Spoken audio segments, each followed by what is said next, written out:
Hey guys. Um, I've been feeling very compelled to shoot my testimony. And so I'm going to take the plunge today.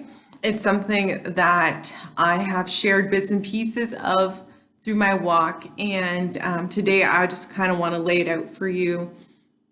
And my testimony includes going through a lot of different scenarios, different things that people may experience bondage around. So things around mental health, substance use, homelessness, pregnancy, trauma, dysfunctional families, codependent relationships. I'm going to hit all of it. And so anyways, I am going to hop right in, and I'm going to start at the beginning, which was born in a family, Middle Eastern family. On my dad's side, Syrian, my mom's side, Lebanese, and came to this country. My mom was pregnant with me. They came and claimed refugee status in this country, which was infinitely easier at the time they claimed than it is now. And it started a life here. And there's a lot of turmoil and fighting in my upbringing, and it was something that was an ever-present phenomenon. My earliest memories as a child were traumatic, and now as an adult, I understand that like when you have multiple layers of trauma upon each other, they are called complex trauma. And so my worldview of safety and home life was very very skewed. I was a very sensitive kid, a kid that experienced a lot of things internally, and as a result of being someone who now I know has like a spiritual gifting in being sensitive and having a discernment for spirits, it was something that I did not recognize was happening. And so what occurred was that I became someone who absorbed pain. I absorbed the trauma, I absorbed the fighting, I absorbed the yelling. I became much like a sponge. I took everything in, and at the time I was not able to vocalize what was happening. I was just absorbing things and dealing with the turmoil that was around me. And I started showing symptoms, as I had mentioned in my testimony about mental health. I started showing symptoms of having mental health. I was showing symptoms of being unable to manage emotions. I was showing symptoms of being unable to deal with various circumstances. So I wasn't demonstrating that I was okay as a child. And so it started me in a process of dealing with a counselor.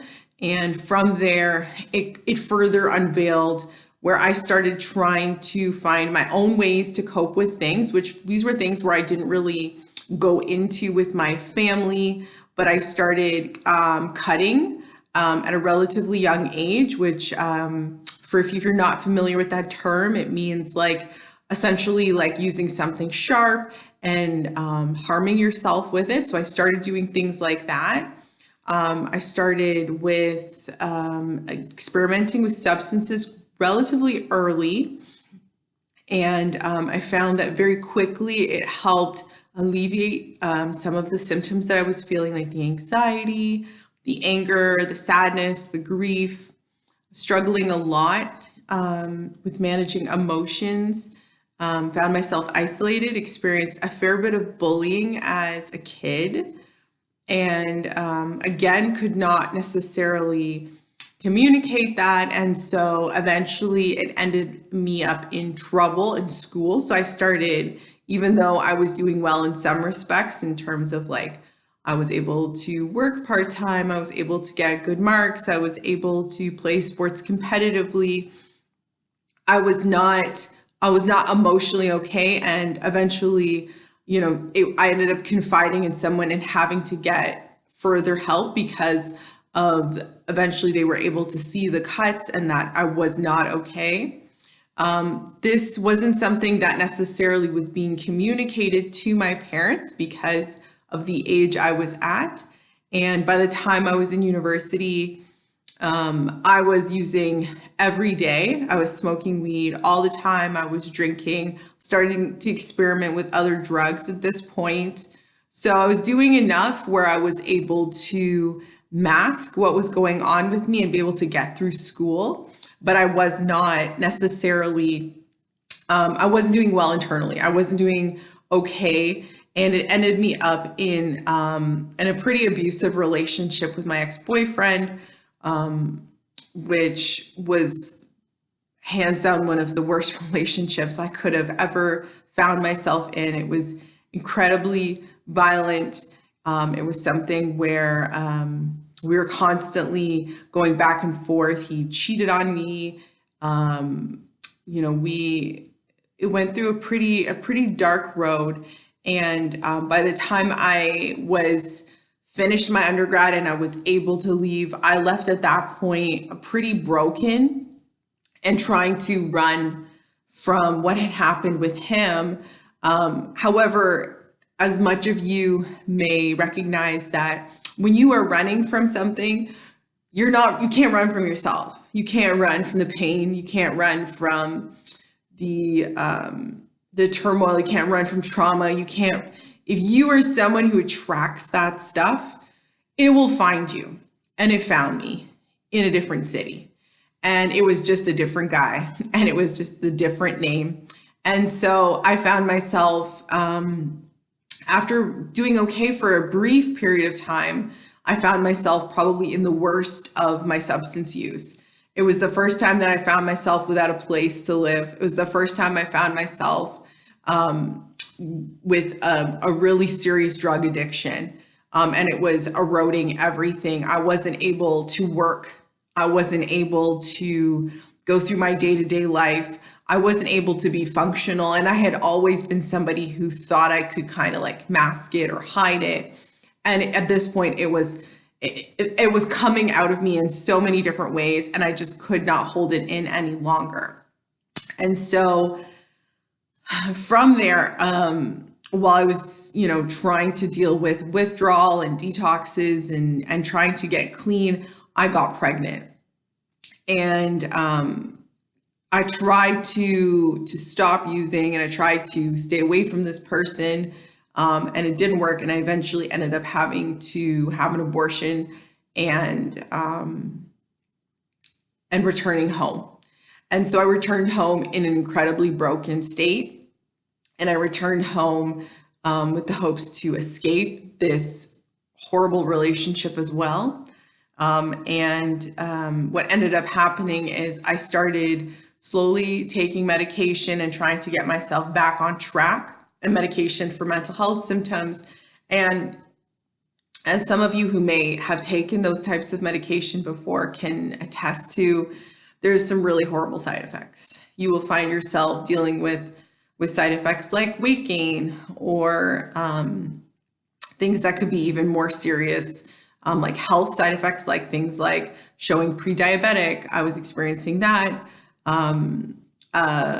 Showing symptomatic for polycystic ovarian disease, severe acne. I was constantly tired. So anyways, I was in a better place, but I was still dealing with a lot of the residual stuff of my trauma, on top of trying to be like semi-functional in my day-to-day life, which I was failing miserably at every single day. And eventually it brought me right back to drugs. So even though I had gotten clean and came back for a short period of time, I eventually started kind of getting back into the swing of things again, and found myself again with new friends in the same city, but still trying to cope the same way. So you're gonna hear like obviously like a trend, right? Is that like things happened, and no matter where I went, no matter who I was around, I found myself doing the exact same thing. And the fact of the matter is, it wasn't that I was going to find it, because that's what I was looking for. And so I had at this point done a little bit more work where I was able to kind of deal with a little bit of the trauma and the pain that had happened in the past, but I was still not able to really mask it. And it was still consistently coming out in various ways. And in order to kind of deal with the fact that like my trauma would always come out, or things, it's kind of like when you are bleeding. I don't know if you've ever had to contain someone who is bleeding profusely. It's sometimes when the wound is too big, you can't really, like, you can't always contain it easily, right? Which is why, like, if someone is like bleeding out, you want something that can like fully wrap around it, right? But there were so many wounds on me, right? So it's like it's just, I was constantly bleeding out. I was constantly, trauma was pouring out, pain was pouring out, anger was pouring out, fear was pouring out. No matter what I did, I could not contain what was inside of me. And so I would inevitably find myself in situations with people where all of that would come out. So while I was trying to manage my symptoms with, the substance use and, trying to mask it under social, I'm just normal, trying to kind of blend my substance use in, I finally gotten to a point where I was with, a girl I was hanging out with. We were smoking spliff, and it was my first time where I encountered someone who was spiritual and who had some stuff going on with them that wasn't right. Long story short, I knew I had to get away from this girl. I really felt the Holy Spirit speaking to me in that moment and telling me to get away from this person. And when I did, I realized very quickly and very abruptly that I needed God. I needed him more than anything. And I knew I had to find him. And it became a very serious, persistent search. Where is he and who is he? And I was very fortunate. I did not have to look long. And he unveiled himself to me relatively quickly. And in this process of walking with him, I have been delivered from so many things. It's not even funny. The amount of things that he has taken me out of, the places that he has brought me. He has shown me what it's like to forgive myself. He has shown me what it's like to heal from the past. He's shown me how to love others and how to walk boldly in the person that he's called me to be, and not to be apologetic any longer for my past and for the things that I have done, that I am a new creation. Old things have passed away and I'm new. I'm a new creature. And I don't want to say that this is a journey where you just, fall into Christ and like everything like that is this instantaneous process. It's every day. It's every single day you are putting one foot in front of the other. It is every single day when you fall, it's getting back up and saying, I still choose to keep walking. It's walking by faith and not by sight. It's trusting that he knows where he is taking you. It is knowing that no matter what you have done, no matter how low you have fallen, no matter how great the error, no matter how great the sin, no matter how bad you are, no matter what you have done in your past, that he is greater. His blood is greater. The life he will give you is greater. I never thought that he could forgive somebody like me. I never thought that I could have a life that was different than what I once had. Once upon a time, I didn't dream. I didn't dream about better things. I didn't dream about things that were good, because truthfully, I didn't feel like I deserved it. I didn't feel like I could get it.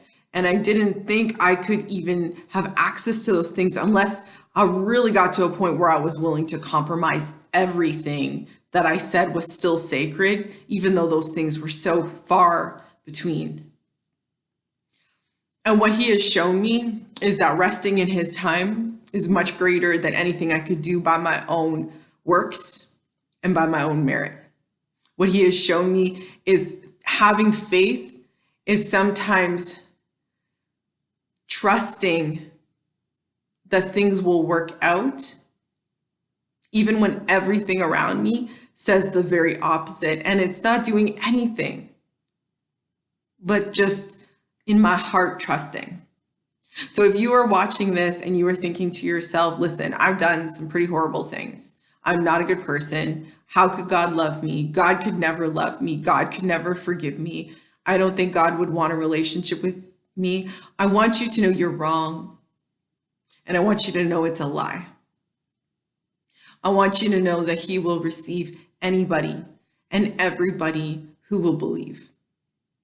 Anybody who will acknowledge his name. And if you in your heart are saying to yourself, I want a relationship with Jesus Christ. I want to know this God that you're talking about. I want to know this God who freed you from drug addiction. I want to know this God who freed you from mental health. I want to know this God who freed you from some of the most darkest moments that you could have imagined. I want you to know that you need to receive him in your heart as Lord of your life and invite him in. And when you invite him in and you give him the space to come in, he will come into your heart and he will come into your life and he will clean it up. He will clean every room in your house.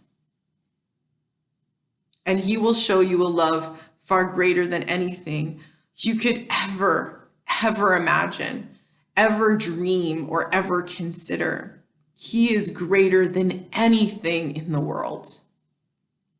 And he will come into your heart and he will live and dwell inside of you. And he will give you the power, the direction, the help, and the authority to walk on this earth as a Christian, someone who bears his name.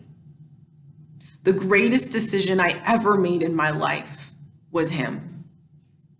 The greatest decision you will ever make is to invite him into your heart and to receive him. And he doesn't promise it's easy. He doesn't promise it's a walk in the park, but he promises that he will lead you and he will guide you by his spirit and that he is always for you. If you have any questions and if you want me to do any type of follow-up about a specific thing I went through, please feel free to DM me or leave a message on the video. Thanks for your time, guys. God bless. I hope you have a wonderful night, day, and we will talk soon. Bye.